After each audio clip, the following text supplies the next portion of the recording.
Kapayapaan po mga giliw naming mga taga-subaybay.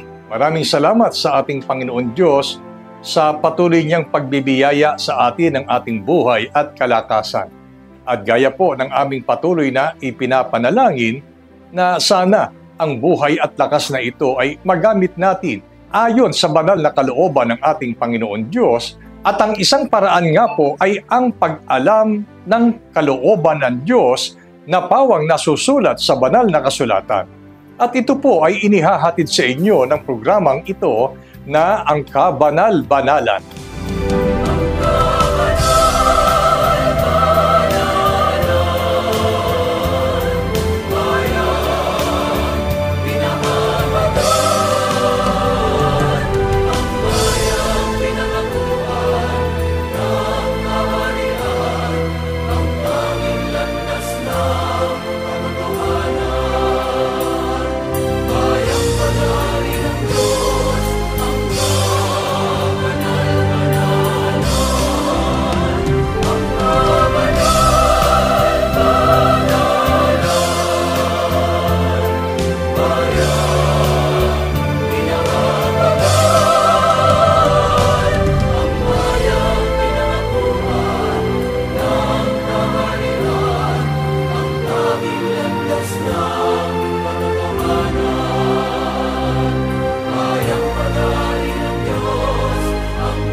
Ako po ang inyong lingkod, kapatid na Benhanan. Kapiling natin sa talakayang ito ang ating minamahal na kapatid na Neraya. Kapayapaan po, kapatid na Neraya. Kapayapaan din pong sumainyo, kapatid na Benhanan, at kapayapaan po ang muli ay aming pagbati sa inyong lahat na aming mga minamahal na taga-subaybay ng programang ito na ang Kabanal-Banalan. Ang paksang aralin na ngayon po ay ating tatalakayin ay mayroong kaugnayan po sa pambungad na pananalita ng programang ito. Kung inyo pong mapapansin ay ipinagpapasalamat natin sa Panginoon na patuloy niya tayong binibiyayaan ng buhay at kalakasan. At sana ay ma-realize natin sa pamamagitan ng paksang inihanda sa atin ano ang layunin ng Diyos, bakit niya patuloy pa tayong binibigyan o pinapahiram ng buhay at lakas dito sa sanlibutan ito. Ang paksa ay nagsasabing ang pagbabago sa ikabubuti. Tiyak ay makaka-relate ang atin pong mga taga-subaybay, kapatid na Neraya, sa paksang ito. Sapagkat maraming tao sa mundong ito ang mayroong pagnanais na mabago nila yung kanilang mga hindi marapat at hindi kagandahang pag-uugali, hindi marapat na pamumuhay sa paraan ng kanilang pananalita at pag-iisip. Ibig ng tao na makapagbago para sa ikabubuti. Pero ang tanong, bakit nananatiling bigo ang tao na mabago niya ang kanyang sarili? Marahil, hindi po tama at tumpak ang paraan ng kanyang pagbabago. Ngayon, ay ituturo sa atin sa pamamagitan ng banal na kasulatan ang matuwid at karapat-dapat na pamamaraan, paano ba ang tao ay mababago sa ikabubuti. Sa ating pagpapasimula, kapatid na Neraya, ano po ba ang dapat na maging pagkaunawa ng mga tao tungkol sa Diyos na nagbibigay sa atin ng buhay at kalakasan? Ang sagot po ay mababasa natin sa Apokalipsis, ang kapitulo ay 2, at ang bersikulo po ay 21. Sasalin po ng Biblia na Tagalog, Popular Version. Pakibasa po, kapatid na Benhanan. Binigyan ko siya ng sapat na panahon upang pagsisihan at talikdan ang mahalay na pamumuhay, ngunit ayaw niyang magbago. Dapat po nating maunawaan ang dahilan kung bakit ang ating Panginoong Diyos ay patuloy na nagbibigay sa atin ng buhay, ng ating kalakasan, maging ng ating mga pangailangan sa araw-araw. Dapat nating maunawaan, yan ay ibinibigay ng Diyos na sapat na panahon at mabuting pagkakataon para kung tayo namumuhay pa sa mahalay na pamumuhay, sa mga bagay na hindi kasang-ayon sa kalooban ng Diyos, yan yung pagkakataon para tayo magsisi. Gaya ng sabi ng Panginoon, sapat ang panahon ay binibigay ko upang pagsisihan at talikdan ng tao yung kanilang mahalay na pamumuhay. Pero sa kabila ng pagbibigay ng Diyos ng sapat na panahon para ang tao ay magsisi at tumalikod sa mahalay na pamumuhay, may mga tawhan niya na ayaw nilang magbago. So nakakalungkot isipin na dapat sana ay ma-appreciate ng mga tao na yun ay kagandahang loob ng Diyos sa kanila, katunayang ang Panginoon sa kanila ay mahabagin, kaya sila binibigyan ng pagkakataon na magbagong buhay, pero may mga iba pong hindi ganun ma-appreciate, nagdidesisyon pa rin na pinili na nilang ituloy yung pamumuhay na hindi kasang-ayon sa kalooban ng Diyos sa paraang ayaw na nilang magbago. Alam nyo, kapatid na ni Raya, sa aking obserbasyon, ang tao nga po, samantalang naririto sa lupa, may buhay at kalakasan, nasa kabataan, at sa kabila ng kalakasan at buhay na ibinibigay ng Panginoon sa Kanya, ay para bagang yun pa ang lalong nagpapalakas ng Kanyang loob para gawin ang mga bagay na mahahalay, ang mga bagay na masasama, at mga bagay na hindi karapat-dapat sa paningin ng Diyos. Para bagang ang tao'y nagmamalaki pa. Kung ako ay mali, bakit binibigyan pa ako ng buhay at lakas ng Panginoon Diyos? Na para bagang kung minsan ay naka-mindset ang tao, magbabago na lang ako pagka nandun na ako sa banig ng karamdaman o pag nakaratay na ako sa karamdaman. Yan kung minsan ang mindset ng tao. Pero dapat po nating sampalatayanan na samantalang nasa atin pa ang buhay at lakas, ibig na ng Diyos na tayo po ay magbago at makita tayong lubos na gumagawa ng pawang kabutihan sa lahat ng panahon ng ating buhay. Ikaw man ay nasa kabataan o katandaan, samantalang narinig mo ang pagtuturong ito, isang bagay ang tiyak. Kaya ka may buhay at lakas, yan ay tignan mong isang pagkakataon, isang mabuting pagkakataon na ibinibigay ng Diyos upang tayo ay makapagbago. Subalit, kapatid na ni Raya, kung ang tao sa kabila ng pagtuturong ito, pagmamatigasin niya ang kanyang puso at patuloy niyang panghahawakan ang kaisipang ayaw niya pang magbago sa kabila ng sapat na panahong ibinibigay ng Diyos, ano po ang sinasabi ng banal na kasulatan na tiyak na mangyayari sa taong ito? Ang sagot po ay mababasa natin sa Aklat ng Kawikaan. Ang kapitulo po ay 29 at ang versikulo ay 1. Salin po ng Biblia na Tagalog, Popular Version. Ang taong ayaw magbago ay hindi maliligtas. Ang hindi makinig ng payo ay mapapahamak. Napakatiyak po ang ayon sa Biblia ay mangyayari sa hinaharap sa mga taong sa kabila ng sapat na panahon na ibinibigay ng Diyos para magbago ay ayaw magbago. Gaya ng ating narinig, ang sabi ng kasulatan, ang taong ayaw magbago ay hindi maliligtas. Hindi po tayo may sabi nito. Kundi ito po ay hango mismo sa banal na kasulatan. Meron talagang mga taong maliligtas, meron namang mga taong hindi maliligtas. At nasa sa tao kung ano ang pipiliin niya. Gusto ba niya talagang maligtas o ayaw niya maligtas? Kahit gusto mong maligtas, ayaw mo na magbago, ang sabi sa Biblia, ang mga taong ayaw magbago, hindi maliligtas.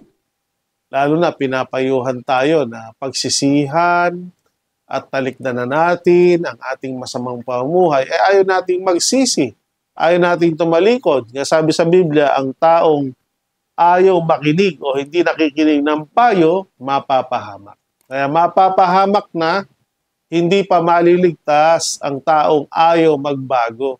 Kaya kung merong pinakamainam na desisyon sa kalagayan natin ngayon, piliin nating magbago sa ikabubuti para sa isang panahon, mapabilang tayo sa maliligtas at makaiwas tayo sa ikapapahamak. Alam niyo po, mga giliw naming mga taga-subaybay, posibleng iniisip ng ilan sa atin na akala ko ba ang Diyos ay pag-ibig? Bakit ibig ng Diyos na mayroong mapahamak? Ibig ba ng Diyos na mayroong hindi maililigtas o hindi maliligtas?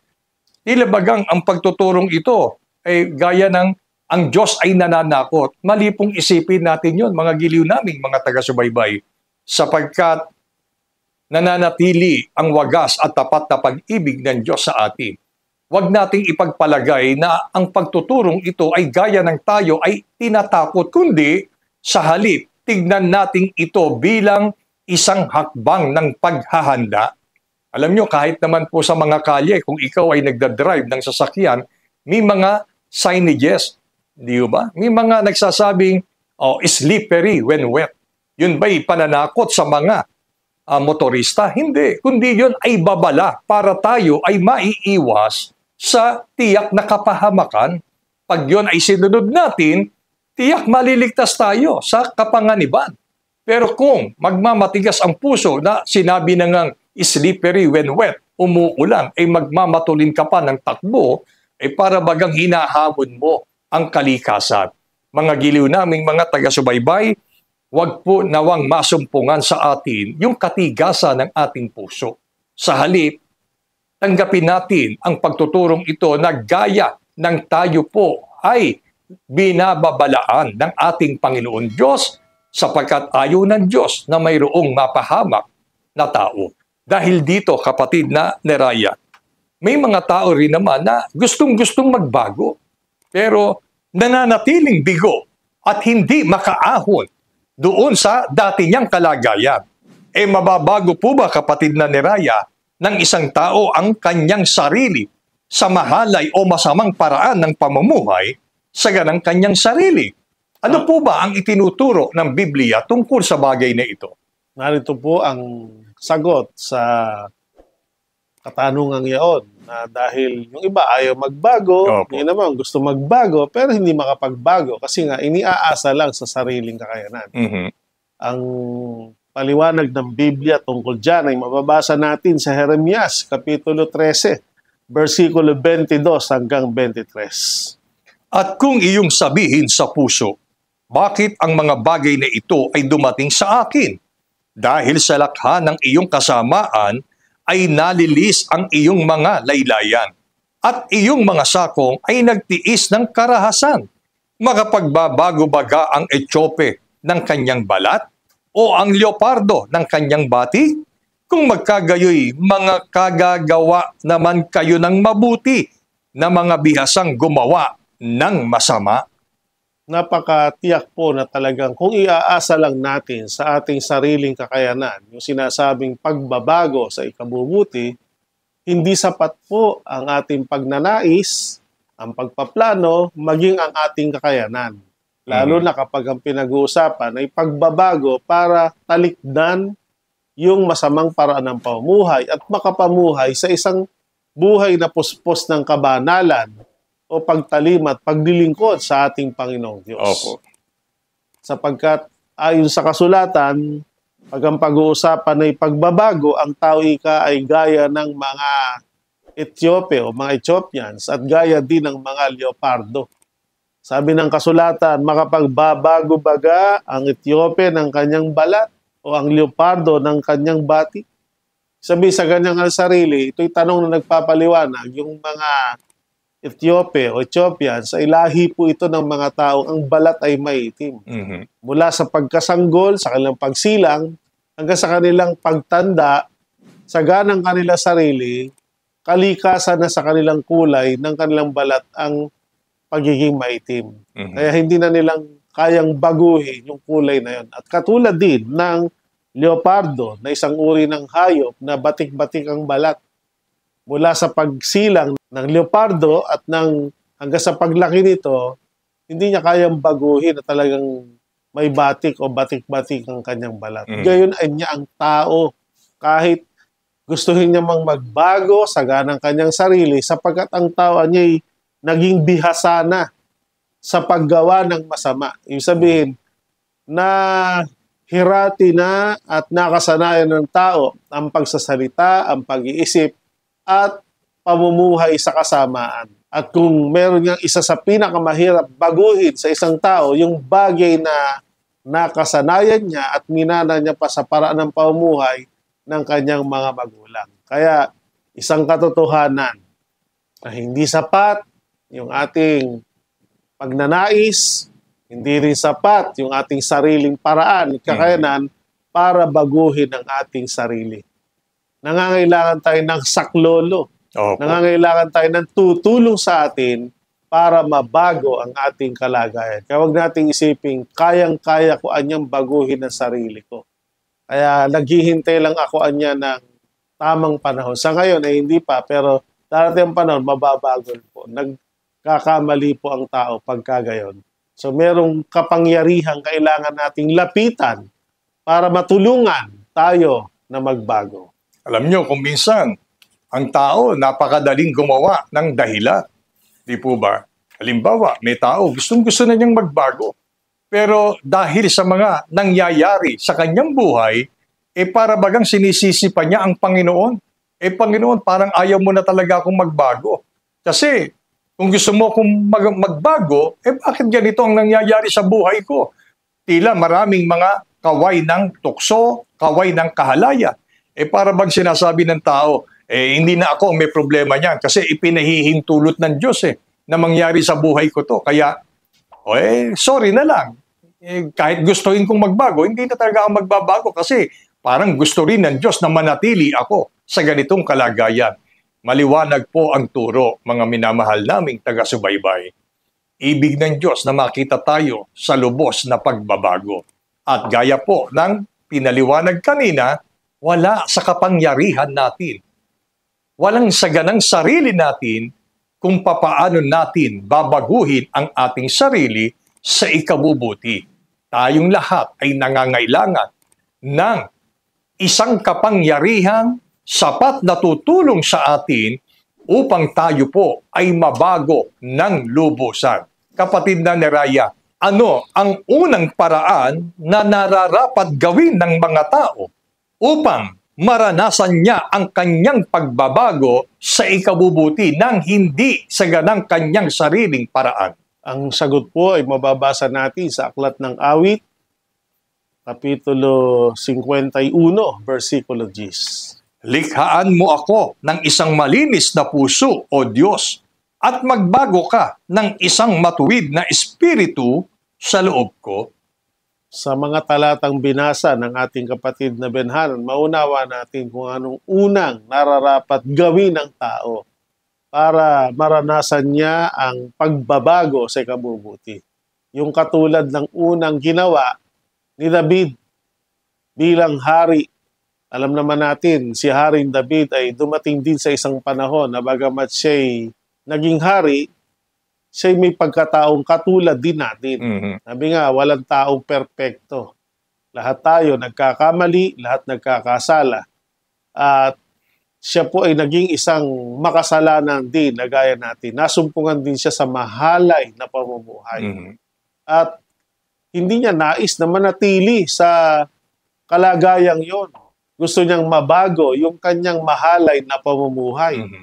Kaya ang ginawa po niya, siya po ay nanalangin. Yun ang unang dapat nating manalangin. At ang laman ng kanyang panalangin bilang pakikiusap sa Diyos na tumutulong sa tao sa pagbabago sa kabubuti, sinabi niya, Panginoon, likhaan mo ako ng isang malinis na puso. Kasi sa puso nagmumula ang mga paghahangad ng tao. Tulad ng mga pagnanasa, tulad ng mga pagnanais na gumawa ng mga bagay, na mga ipagkakasala, yun nga katulad ng mahalay na pamumuhay. Kaya sabi niya sa kanyang panalangin, O Diyos, Panginoon, tulungan mo akong magbago sa paraang magkaroon ako ng malinis na puso. Kasi pag marumi ang puso ng tao, mula sa puso, papahayag ng nilalaman ng puso ang sa pamamagitan ng kanyang bibig. Kaya kapag ang puso marumi o masama ang puso, masasamang pananalita ang maririnig mo sa labi at Dahil marumi ang puso, marumi ang labi, marumi ang isip, damay-damay na, pati yung paraan na ng kanyang pamumuhay ay marumi o makasalanan. Pero kung sa bisa ng panalangin, sabi nga ay makakasumpong tayo ng biyaya sa paningin ng Diyos dahil kasang-ayon sa gusto niya ang ipinapanalangin natin na tayo malikhaan ng malinis na puso. Yan ang paraan para magsimulang makapagbago tayo. Sabi nga, likhaan mo ka ng malinis na puso at magbago ka ng isang matwid na espiritu sa loob ko. So, kapag ang tao mayroong likong espiritu, masamang espiritu, mahirapan talagang magbago. Pero kung tayo mananalangin, magbabalik loob sa Diyos, katulad ni David, sa bisa ng kanyang panalangin, nalinisin ang kanyang puso, magbago ng isang matwid na espiritu, doon ganap na nakapagbago si David. Mula sa liko at mahalay na para ng pamuhay, nakapamuhay siya ng matwid at nararapat sa paningin ng Panginoon. Natalikuran niya at ganap niyang napagsisihan yung masamang paraan ng kanyang pamuhay at nahayag sa kanya ang pagbabago. Kaya magsisimula sa paglapit at pagdulog sa Panginoon sa bisa ng taimtim na tayo po'y mananalangin, hingi tayo ng tulong sa Diyos para magbago. Dadalangin nating likhaan tayo ng malinis na puso at magbago ng matwid na espiritu sa loob natin. Yun po, mga giliw naming mga taga-subaybay, sagutin natin ang katanungang ito. Kailan tayo huling nanalangin sa Panginoon? At kung tayo man ay nananalangin sa Panginoon, ano nga ba ang laman ng ating panalangin? Kung ano man yon, mga giliw naming mga taga-subaybay, ipinapayo ng paksang ito na sa tuwing tayo po ay mananalangin sa Panginoon Diyos, huwag nating kalilimutan na hilingin sa Kanya bilang Diyos na makapangyarihan sa lahat, Diyos na magagawa ang lahat ng bagay sa ikabubuti natin. Na alin ito? Humiling tayo sa ating Panginoon na likhaan niya tayo ng malinis na puso. Likhaan niya tayo ng bagong espiritu sapagkat maliban sa paraang ito, hindi natin kailanman mababago ang ating sarili. Napakakailangan nating sumangguni sa Panginoon Diyos sa pamamagitan ng regular na pananalangin sa Kanya. Alamin natin at sinabi natin ang ating kalooban, ang ating puso. Sa kasalukuyan, ano ba ang laman ng puso mo? Nananatili pa ba ang masamang paghahangad ng kasamaan laban sa iyong kapwa, ang pang-aagrabyado at panggugulang, o anumang bagay na hindi mabuti sa paningin ng Diyos? Kung yan ang laman ng puso mo ngayon, hilingin natin sa Panginoon, alisin ng Diyos ang mga pag-iisip na yan, yung masamang kalooban na yan, kundi sa halip, hilingin natin, Panginoon, alang-alang sa aking pagbabago, likhaan mo ako ng malinis na puso at kalakip ng panalangin ito ay ang pangangako sa Diyos na tayo mismo ay iiwas ng may buong pagsisikap para po unti-unti ay malikha sa atin ang isang malinis na puso at matuwid na espiritu. Dito tayo inaakay ng mga pagtuturong ito. Tandaan natin, wala sa kapangyarihan ng tao, wala sa anumang kagalingan o kausayan ng tao upang mabago niya ang kanyang sarili sa ikabubuti. Kulang at kulang po tayo. Aminin natin ang katotohanan ito. At dahil kulang tayo, hilingin natin sa Panginoon na punan ng Diyos sa pamamagitan ng kanyang kapangyarihan ang lahat ng mga pagkukulang na ito. Punan niya ng kanyang pag-ibig at kalakasan ang atin pong mga kahinaan. Kapatid na Neraya, ano po ba ang ginagawa ng Diyos na pagbabago sa mga taong dating makasalanan upang patunayan ng Diyos na sa mga taong nag-iibig na magbago sa kanyang banal na harapan ay tinutugon niya ito ng may buong katapatan, lalo na ang panalangin, likhaan mo ako ng matuwid at malinis na puso at magbago ng isang matuwid na espiritu sa loob ng isang taong pag-ibig magbago sa ikabubuti? Ang sagot po ay mababasa natin sa Tito Kapitulo 3, versikulo 3 hanggang 5. Sapagkat tayo rin naman, ng unang panahon ay mga mangmang, mga suwail, mga nadaya, na nagsisipaglingkod sa sari-saring masamang pita at kalayawan, na nangamumuhay sa masasamang akala at kapanaghilian, mga napopuot, at tayo'y nangagkakapuotan. Ngunit, nang mahayag na ang kagandahang loob ng Diyos na ating tagapagligtas at ang kanyang pag-ibig sa tao, na hindi dahil sa mga gawa sa katwiran na ginawa nating sarili, kundi ayon sa kanyang kaawaan, ay kanyang iniligtas tayo sa pamamagitan ng paghuhugas sa muling kapanganakan at ng pagbabago sa Espiritu Santo. Narito po ang testimonyo ng mga unang mananampalataya katulad ni Apostol Pablo at ng iba pang mga Kristiyano noon na nakaranas ng pagbabago sa ikabubuti, hindi dahil sa kanilang sariling gawa, kundi dahil sa tinugon ng Diyos ang kanilang panalangin na tulungan silang magbago sa pamamagitan ng magkaroon sila ng malinis na puso at magkaroon ng matwid na espiritu sa kanilang pagkatao. Ayon nga kay Apostol Pablo, tayo rin naman niya ng unang panahon, wala tayong pinagkaibaan niya sa mga taong makasalanan din ngayon. Opo. Tayo noon niya, sabi niya, mga mangmang din naman tayo, mga suwail tayo, tayo ay mga nadaya ng dyablo, naglilingkod tayo sa sari-saring masasamang pita at kalayawan. Namumuhay din tayo anya sa masamang akala at kapanagilian. Napopoot din tayo sa halip na umiibig. Nagkakapootan tayo. Subalit, ang pagbabago ay dumating anya nang mahayag sa atin yung kagandahang loob ng Diyos na siyang kinikilala rin nating tagapagligtas. At hindi lang sa atin, kundi ang kanyang pag-ibig ay nahayag sa lahat ng mga tao. At dahil anya sa kanyang pag-ibig at kagandahang loob na hindi nakabatay sa kaya tayo inibig, kaya tayo ginawa, na dahil sa ating mga gawa sa katwiran, kundi dahil sa naawa at nahabag lang ang Panginoon sa atin, dininig ng Diyos ang ating panalangin, tayo anya iniligtas sa isang sitwasyon na nasa kapahamakan. Dahil yung taong ayaw magbago at hindi makinig ng payo ay hindi maliligtas, sa halip ay mapapahamak. Ang paraang ginawa ng Diyos sa pamamagitan niya ng paghuhugas sa muling kapanganakan at sa pagbabago sa Espiritu Santo. So ito yung paraang ginamit ng Diyos para tulungan ang tao magbago sa ikabubuti mula sa masamang paraan ng pamumuhay, makapamuhay na may kabanalan. Tandaan natin ang nakasulat, ang ginamit na paraan, paghuhugas sa muling kapanganakan at ng pagbabago ng Espiritu Santo. Ang tinutukoy dito na paghuhugas sa ibang salita ay paglilinis ng kasalanan. Walang iba kundi yung bautismo.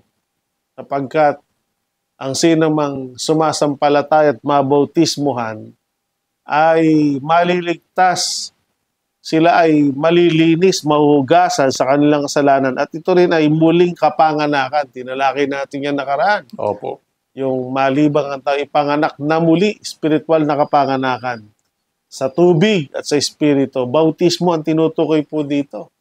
At tinalaki natin kung saan dapat mabautismoan sa isang katawan ng Panginoon na siyang isang iglesia na may pangalang kabanal-banalang Iglesia ng Diyos kay Kristo Jesus. Sa mga kapatid, ang sumaryo ng ating pag-aaral tungkol dito sa tinatalakay nating pagbabago na hindi natin magagawa sa ganang ating sarili, kundi sa tulong ng Diyos ay magagawa ang mangyayari sa atin. Ang kailangan lang sundin natin yung mga pamamaraan, yung mga aral, yung mga payo na tinuturo sa atin para magbago. At ito na nga po yung paraan na bago ang kalagayan ng mga unang tao sa pamamagitan ng silang nanalangin, tapat sa puso, na lumapit sa Diyos, humingi ng tulong, nagsisi talaga sila, tinalikuran nila yung kanilang kasalanan, nagpabautismo sila sa loob ng kabanal-banal na iglesia na mahay sa kanilang puso ang banal na espiritu, nahugasan ang kanilang kasalanan, naranasan nilang ipanganak na muli at sa bisa nito nahayag ang pagbabago sa ikabubuti. Kaya nawa ay ito rin ang pamantayan at paraang taluntunin natin o sundin natin upang kagaya nila na nagbago sa ikabubuti, maranasan din natin ang pagbabago sa ikabubuti. Mga giliw naming mga taga-subaybay, hindi mo pa ba nararanasan ang kagandahang loob na ipinadadama sa iyo ng Panginoon sa pamamagitan ng pagsubaybay mo sa programang ito? Hindi mo ba nararamdaman na inaakay na tayo ng Panginoon Diyos para tayo po ay makapagbago sa ikabubuti? At ang paraang inihanda ng Diyos ay tumanggap tayo ng bautismo sa tubig at sa Espiritu na kung saan ang dakong pinili ng Diyos ay gawin ang bautismo sa loob ng kanyang kabanal-banalang iglesia ng Diyos kay Kristo Jesus. Huwag nating pagmatigasin ang ating puso sapagkat ito ang paraang inihanda ng Diyos. Hindi na tayo ang mag-iisip ng paraan kung paano tayo makakapagbago ng ating pong sarili sa ikabubuti. Manapa, sundin lang natin ang kalooban ng Diyos. At pag sinunod natin ang kalooban ng Diyos, tiyak na tiyak, hindi niya tayo dadalhin sa kapahamakan, kundi magtatamo tayo ng kaginhawahan ng buhay, ng kapayapaan sa mundong ito, at higit sa lahat, ang pangako ng Diyos sa darating na buhay. Tayo na po, mga giliw naming mga taga-subaybay, tahakin natin ang daan na inihanda ng Diyos tungo sa pagbabago sa ikabubuti. Tayo na pong magsama-sama sa pamamagitan ng inyong pagtanggap ng bautismo sa kabanal-banalang iglesia ng Diyos kay Kristo Jesus. Nawa ay ipagpala sa atin ang mensaheng ito sa ating puso, magawa natin mula po ngayon at magpakailanman. Amen. Maraming salamat po sa inyong pagtangkilik sa palatuntunang ito ng kabanal-banalang Iglesia ng Diyos kay Kristo Jesus. Kung nais po ninyo mapanood ang iba pa naming programa at upang lubos po ninyo makilala ang kabanal-banalang Iglesia ng Diyos kay Kristo Jesus, mag-subscribe sa ating YouTube channel na The Most Holy Church, bisitahin ang aming Facebook page na MHC Media. At bisitahin ang ating official website na www.mostholychurch.com. Maraming salamat po.